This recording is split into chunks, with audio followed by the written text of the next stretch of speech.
మనకు వస్తున్న కోపం వల్లే మనకు వచ్చే అనేక రకాల అవకాశాలని మనం కోల్పోతున్నాం. మన యొక్క కుటుంబ సభ్యులతో, స్నేహితులతో, బిజినెస్ పార్ట్నర్స్‌తో, అలాగే జాబ్ చేస్తున్న ప్రదేశంలో కొలీగ్స్‌తో మనం ప్రతి క్షణం కూడా కోప్పడడం వల్ల వారితో మనకుండే రిలేషన్‌షిప్ అనేది పూర్తిగా దెబ్బతిని వారి ద్వారా మనకు వచ్చే అనేక రకాల అవకాశాలని మనం సంపూర్ణంగా కోల్పోవడం జరుగుతుంది. ఈ యొక్క కోపం వల్ల మన యొక్క బిజినెస్‌లో గానీ, జాబ్‌లో గానీ సరైన సమయంలో సరైన నిర్ణయాన్ని మనం తీసుకోలేకపోవడం వల్ల మనం ఆర్థికంగా నష్టపోవడం జరుగుతుంది. మనకుండే సత్సంబంధాలు దూరం అవ్వడం వల్ల మనం మానసికంగా ఇబ్బందికి గురవ్వడం జరుగుతుంది. అలాగే ఈ యొక్క కోపం అనేది నెమ్మదిగా ఎక్కువై మనలో బీపీ కింద మారుతుంది. ఈ బీపీ కాస్త షుగర్ కింద మారడం జరుగుతుంది. తద్వారా అనేక రకాల అనారోగ్య సమస్యలకి మీరు గురవ్వడం జరుగుతుంది. అలాగే ఈ యొక్క కోపం అనేది మీకు హార్ట్ అటాక్ అనేది తెచ్చేందుకు మూల కారణం అవుతుంది. మీకు మైగ్రేన్ తలనొప్పి వచ్చేందుకు మూల కారణం మీకు వస్తున్న కోపమే. అలాగే బ్రెయిన్‌కి సంబంధించి అనేక రకాల అనారోగ్య సమస్యలు రావడానికి కూడా మూల కారణం మీకొస్తున్న కోపమే. కాబట్టి ఈ కోపం ద్వారా మీరు అనేక రకాల అనారోగ్య సమస్యల్ని మీకు మీరుగానే కొని తెచ్చుకోవడం జరుగుతుంది. అలాగే మరికొందరు వ్యక్తులు తెలుసో తెలియకో ప్రతి దానికి కూడా భయపడుతూ ఆందోళనకి గురవ్వడం వల్ల వారు చేస్తున్న పనిని సక్రమంగా చేయలేకపోవడం, వారు ఇంటి నుండి బయటికి వెళ్ళాలంటే తెలియని ఏదో భయం ద్వారా వారు బయటికి వెళ్ళలేక, వారు ఏం చేయాలనుకుంటున్నారో ఆ పనిని సక్రమంగా చేయలేక, సరైన ఆలోచన వారి యొక్క మైండ్‌లో క్రియేట్ కాలేకపోవడం వల్ల వారి యొక్క బిజినెస్‌లో, జాబ్‌లో అనేక రకాల ఇబ్బందుల్ని వారు కొని తెచ్చుకోవడం జరుగుతుంది. ఈ యొక్క భయం మరింతగా ఎక్కువ అవ్వడం వల్ల వారు పూర్తిగా డిప్రెషన్‌లోకి వెళ్ళిపోతున్నారు. తద్వారా వారికి రాత్రివేళ నిద్ర రాకపోవడం, స్టమక్‌కి సంబంధించి అనేక రకాల అనారోగ్య సమస్యలు రావడం, శరీరం అనేది బలహీనంగా మారిపోవడం, ఇలా రకరకాల సమస్యల్ని వారు ఎదుర్కోవడం జరుగుతుంది. మనం ఒక్కసారి మన జీవితంలో ఒక్కసారి గమనించినట్లయితే ఈ యొక్క కోపం, ఈ యొక్క భయం ద్వారా అనేక రకాల అవకాశాలను, ఆనందకరమైన విషయాల్ని కోల్పోవడం జరిగింది. అయితే ఈ కోపం, భయం నుండి మనం బయటపడాలంటే ఏం చేయాలి అని మనం ఒక్కసారి ఆలోచించినట్లయితే, ముఖ్యంగా ఈ 2 విషయాలు మనలో ఎందుకొస్తున్నాయి అనే విషయాన్ని మనం తెలుసుకున్నప్పుడు మాత్రమే మనం వీటి నుండి బయటపడేందుకు అవకాశం ఉంటుంది. అయితే ఈ కోపం, భయం అనేది మనలో నుండి ఎందుకొస్తున్నాయంటే, మన చుట్టూ జరిగే అనేక రకాల విషయాలకు మనం ఏ విధంగా స్పందిస్తున్నాం, ఆ జరుగుతున్న విషయాలకి మనం ఏ విధంగా మన శరీరంలో మన భావన చేస్తున్నాం, ఏ విధంగా ఫీల్ అవుతున్నాం అనే విషయం ద్వారా మనలో ఎమోషన్స్ అనేవి క్రియేట్ అవ్వడం జరుగుతుంది. మనలో ఏదైతే ఎమోషన్ క్రియేట్ అయిందో ఆ ఎమోషన్ అనేది ఒక తారాస్థాయికి చేరుకునేటప్పుడు మనలో కోపం కానీ, భయం కానీ క్రియేట్ అవుతుంది. తద్వారా మనం అనేక రకాల దుష్ఫలితాలని ఎదుర్కోవడం జరుగుతుంది. అయితే ఈ యొక్క కోపం, భయం తద్వారా మనకు ఇన్ని రకాల అనారోగ్య సమస్యలు వస్తున్నాయి. అయితే దీనికి గల మూల కారణం మనలో క్రియేట్ అవుతున్న ఎమోషన్. మరి ఈ యొక్క ఎమోషన్‌ని మనం పూర్తిగా ఎలా కంట్రోల్ చేయాలి? మన చుట్టూ జరుగుతుండే ఈ యొక్క సంఘటనల్ని మనం ఏ విధంగా భావన చేయాలి? ఎలా బయటపడాలి? అనే విషయాన్ని ఇప్పుడు మనం తెలుసుకోబోతున్నాం.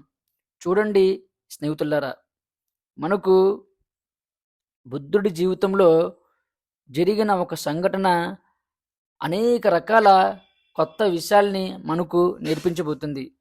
బుద్ధుడు తన జీవితంలో ఒకానొక సంఘటన జరిగినప్పుడు తను ఎటువంటి కోపానికి గానీ, బాధకు గానీ, భయానికి గానీ గురవ్వలేదు. తద్వారా తను ఏ స్థాయిలో ఉన్నాడో అనే విషయాన్ని మనం తెలుసుకుంటూ మన చుట్టూ జరిగే విషయాల్ని మనం ఏ విధంగా గ్రహించాలి, ఏ విధంగా గ్రహించకూడదు అనే విషయాన్ని మనం అర్థం చేసుకోవచ్చు. అయితే బుద్ధుడు కొన్ని లక్షల మందిని ధ్యాన మార్గంలోకి వచ్చే విధంగా చేసి, కొన్ని వేల సంఖ్యల్లో మోక్షాన్ని పొందే విధంగా బుద్ధుడు ప్రతి ఒక్కరికి ఈ యొక్క మార్గాన్ని చూపించడం జరిగింది. అయితే ఈ యొక్క మార్గంలో వస్తున్న ప్రతి ఒక్క వ్యక్తి కూడా వారి యొక్క కుటుంబాన్ని పూర్తిగా వదిలివేసి సన్యాసంలోనికి రావడం జరిగేది. తద్వారా చాలామంది వారి యొక్క ఇంట్లో ఉంటున్న భర్తలు గాని, కొడుకులు గాని వారి యొక్క కుటుంబాన్ని వదిలేసి వెళ్ళిపోవడం వల్ల వారు తీవ్రమైన బాధకి గురవ్వడం జరిగింది. అయితే వారి యొక్క కుటుంబ సభ్యులు పడుతున్న బాధని ఒక వ్యక్తి గమనిస్తూ ఉండేవాడు. అయితే బుద్ధుడి వల్లే అక్కడుండే పిల్లలంతా కూడా ఈ యొక్క బుద్ధిజుల్లోకి వెళ్ళి సన్యాసం తీసుకోవడం వల్ల వీరు ఈ విధంగా బాధపడుతున్నారు. బుద్ధుడే లేకపోతే వీడికి ఇటువంటి శ్లోకం రాదు కదా అని ఒక వ్యక్తి బుద్ధుడి పైన తీవ్రమైన కోపాన్ని, అసూయని పెంచుకోవడం జరుగుతుంది. అయితే బుద్ధుడు అనుకోకుండా ఈ యొక్క వ్యక్తి ఉన్న గ్రామానికి చేరుకోవడం జరుగుతుంది. బుద్ధుడు తన యొక్క శిష్యులతో ఆ యొక్క గ్రామంలోనికి ప్రవేశించాడు. ప్రవేశించగానే ఆ గ్రామంలో ఉండే చాలామంది ప్రజలు బుద్ధుడు ఉండే ప్రదేశానికి రావడం జరుగుతుంది. అయితే బుద్ధుడు ఈ గ్రామానికి వచ్చాడు అనే విషయాన్ని తెలుసుకున్న ఈ వ్యక్తి వెంటనే బుద్ధుడున్న ప్రదేశానికి చేరుకోవడం జరుగుతుంది. బుద్ధుడు అక్కడ ప్రజలను చూసి ప్రసంగించడం మొదలుపెట్టాడు. అనేక రకాల కొత్త కొత్త విషయాలని అక్కడుండే ప్రజలకి చెప్తూ ఉండంగా అక్కడున్న ప్రతి ఒక్కరు కూడా ఆనందానికి గురవుతున్నారు. అయితే ఈ యొక్క వ్యక్తి సడన్గా మధ్యలోకి వచ్చి బుద్ధుడిని రకరకాలుగా మాట్లాడడం జరిగింది. అలాగే దూషించడం జరిగింది. ఆ వ్యక్తి బుద్ధుడితో చాలా అసహ్యంగా ప్రవర్తించడం జరిగింది. బుద్ధుడి పైన ఉమ్ము వేయడం జరిగింది. తద్వారా అక్కడుండే ప్రతి ఒక్కరూ కూడా దిగ్భ్రాంతికి లోనవ్వడం జరిగింది. ఒక్క క్షణం మీరు ఆలోచించండి. మీ జీవితంలో మీరు అనుకోకుండా ఒక ప్రదేశానికి వెళ్ళినప్పుడు ఎవరో మీ ముందుకు వచ్చి మిమ్మల్ని రకరకాలుగా తిట్టి మీ ముఖం మీద ఉమ్మేస్తే మీరు ఊహించలేనంత కోపం మీలో నుంచి బయటకు వస్తుంది. ఆ వ్యక్తిని కొట్టాలని లేకపోతే చంపేయాలనేంత కోపం మీలో నుంచి వచ్చి ఆ వ్యక్తి పైన మీరు ఏదో ఒక చర్య తీసుకోవడం జరుగుతుంది. అయితే మనసు బాగా సున్నితంగా ఉండే వ్యక్తుల్ని మనం గమనించినట్లయితే ఇటువంటి సంఘటనలు జరిగినప్పుడు వారు పూర్తిగా బాధకి గురవి, భయానికి గురవి ఆత్మహత్య చేసుకునే అవకాశం ఉంటుంది. అయితే బుద్ధుడికి ఈ యొక్క సంఘటన ఎదురైనప్పుడు బుద్ధుడు ఆ యొక్క సంఘటనని ఏ విధంగా ఎదుర్కొన్నాడంటే, బుద్ధుడు ఆ యొక్క వ్యక్తి వైపు చూసి మెల్లగా ఒక చిరునవ్వు విసిరాడు. విసిరి ఆ వ్యక్తికి కృతజ్ఞతలు చెప్పడం జరిగింది.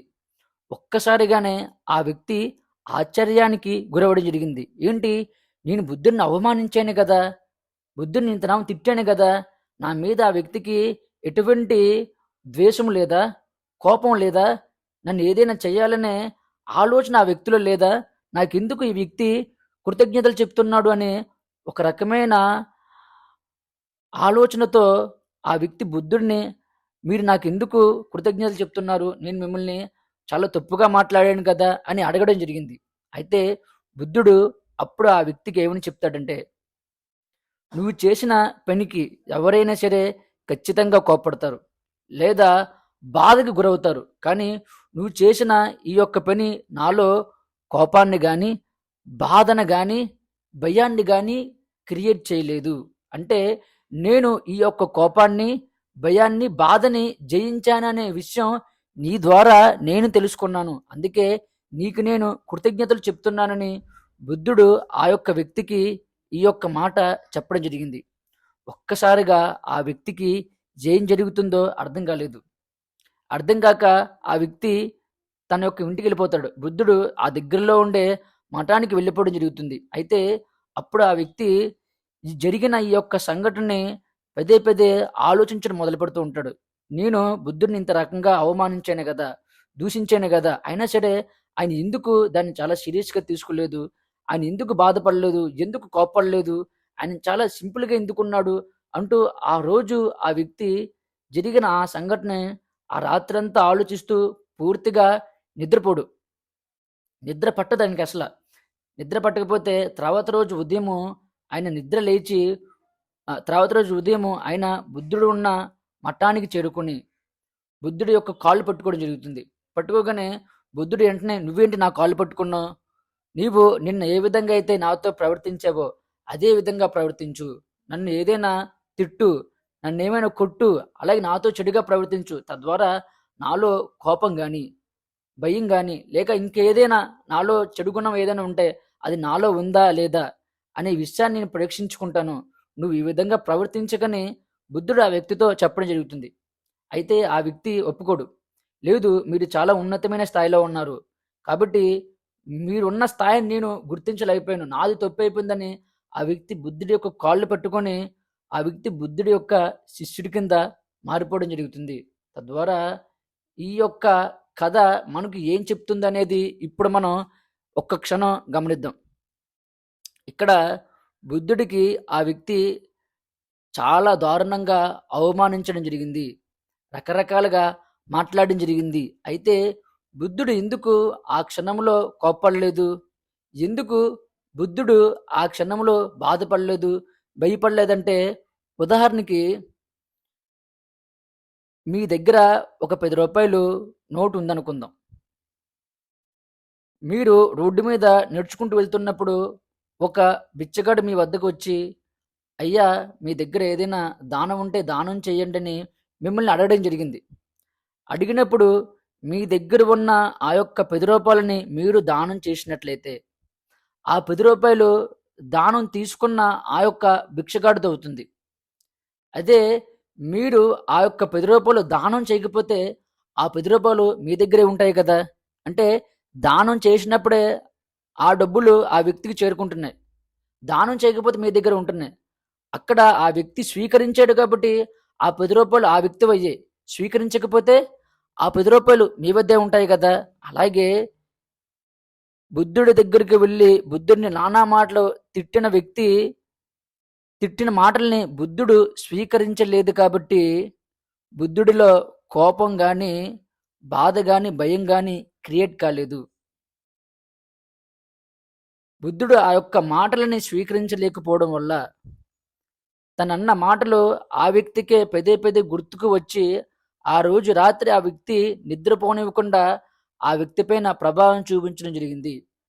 ఆ వ్యక్తి చివరికి బుద్ధుడి యొక్క శిష్యుడి కింద మారిపోయే విధంగా ఆ వ్యక్తిపై ప్రభావం చూపించడం జరిగింది.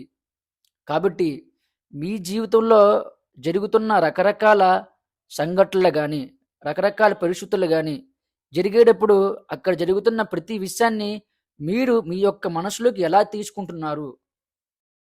ఆ సంఘటనని మీ మనసులో మీరు ఏ విధంగా భావన చేస్తున్నారు? ఏ విధంగా ఊహించుకుంటున్నారు?